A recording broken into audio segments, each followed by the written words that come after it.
Hello ladies and gentlemen, and welcome to Course 2, the Lesson 1-2 about multiplying and dividing decimals, which is on page 5 in your Springboard book.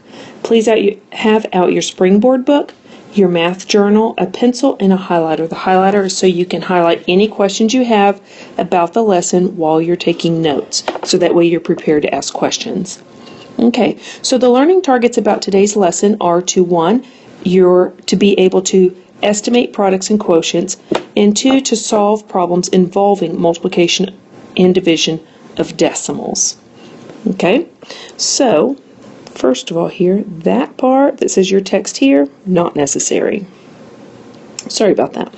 Okay, carrying on. So we are going to estimate, like it said here in the learning targets, and when we estimate, again, we're working with mental math. So we've got this problem on page 5, and it carries over from yesterday's or the previous day's lesson about the paperclip chain, and they were trying to be fast building this paperclip chain. So here's some times here. We've got Whitney's time of 26 and 25 hundredths, and we were supposed to multiply it by 2 and 8 tenths, and you can see the problem situation again in your book.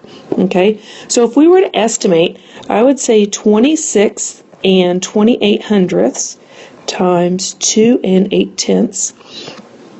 Well, again, estimation, like we said previously, is about mental math.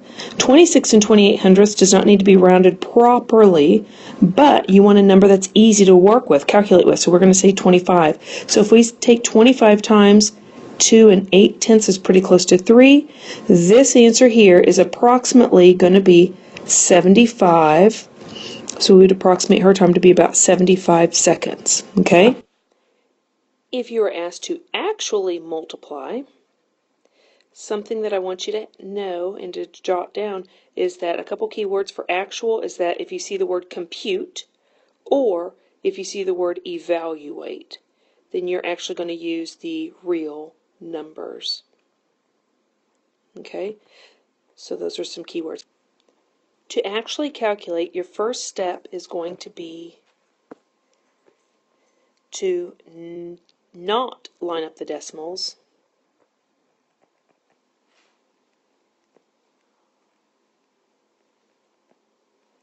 You just calculate as usual.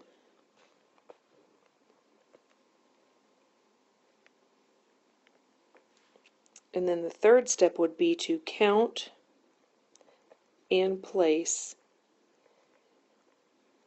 decimal in quotient. I'm sorry, in product. Product is the keyword for multiplying. Product goes with multiplying, and quotients goes with division. Is the answer to a division problem. So if you look over here to the side, right here, and it's in your book as well, you can see that first thing they did was to count the decimal places. You've got 2 and a 5 behind the decimal. You've got an 8 behind the decimal, and that's a total of 3 decimal places that need to be behind your decimal in the quotient. So going on to the next slide, we are going to do an example. Okay, so an example for multiplying is if we had 3 hundredths times 14. Okay, so the first thing I'm going to do is look at the numbers here, and I'm going to put the number that has more digits on top. So I've got 14 times 0.03. And the reason why I put 14 on top is because that 0 there, it's going to be pretty easy to multiply by. You'll see here in just a second. So when I multiply this, 3 times 4 is 12. 3 times 1 is 3, plus 1 is 4. Now we get to counting the decimal places. So if we look here, 14, there's my decimal. I have 0 digits behind the decimal. Here in 3 hundredths, I have 2 digits behind the decimal. So if I have 0 plus 2, that equals 2. So I need to move my decimal 2 places up, and my answer would be 42 hundredths. And that's the final answer. So that right there is example 1. Now we will do example 2. And that is 2 and 14 thousandths times 1 and 8 hundredths. So since these have a lot of decimals, let's go ahead and estimate it. This is my estimation here. The first number is approximately 2, the second number is approximately 1, and 2 times 1 is 2. I'm going to draw a little cloud around it because our estimation tells us that our answer should be around 2. So let's do the actual calculation now. So the actual calculation, I'm going to rewrite the numbers. Times 1.08. Remember again, we did not line up decimals. Then when we go to multiply, multiply by my 8, I've got 32. Then 8 times 1 is 8, plus the 3 is 11. 8 times 0 is 0, plus 1 is 1, and 8 times 2 is 16. When I go to the second digit, 0, the first number is going to go underneath the 0. I need to put one annex digit. So 0 times 4 is 0, 0 times 1 is 0, 0 times 0 is 0, and 0 times 2 is 0. When I go times my third digit in, the first number needs to be written directly below, okay, right here in this line, and I need to have 2 annex zeros. A lot of times that's the number one mistake whenever people are multiplying. So 1 times 4 is 4, 1 times 1 is 1, 1 times 0 is 0, and 1 times 2 is 2. So, finishing up my problem, add these up, 2, 1, 5, 7, 1, 2. Put my decimal in the right place here. I've got 3 digits behind the decimal, 1, 2, 3.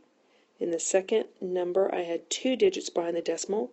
So if I take 3 plus 2, that equals 5, which means I need to move my decimal 1, 2, 3, 4, 5. So my final answer is 2 and 17512, which if you look at where my what my estimation was, this is pretty darn close right there, right? So that is definitely a reasonable answer. Moving on to the next slide now, we are going to look at a division example. Let's go ahead and write down some directions for division. When we divide, first thing you need to do is move decimal if needed.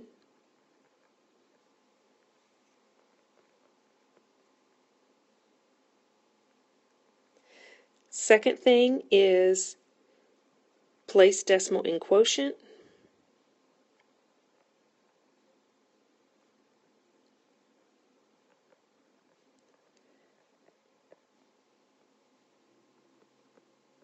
And then the third thing is to divide or calculate as usual.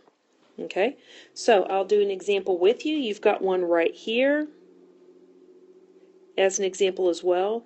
And I do want you to write over here in the margin, if you've got a problem, A divided by B, the way we transfer that to a division problem is A is being divided by B. I'll color code it here for you. A is the number that goes inside, that's the number that's being divided up. And then B, the second number, is how many pieces you need, or how big the pieces are, either way. Okay, so if we've got the problem 28 8/10 divided by 24/100, here's how we would set it up. I would put the 28 and 8/10 inside the division sign, and 24/100 would be on the outside. Again, color coding. Here, this number goes inside, and again, this is the number one mistake when dividing. Okay, so as I said in the directions, first thing we need to move our decimal. Okay, and it's the number on the outside that drives the decimal. I need to move that decimal 2 places over to make it a whole number. The number must be a whole number. So I'm going to move the number inside 2 places as well. Step 2 was to place the decimal in the quotient like that. And I'm going to go ahead in this empty loop and put a 0. And now I'm just going to divide as normal. Okay, 24 goes into 28 once. Subtract it out.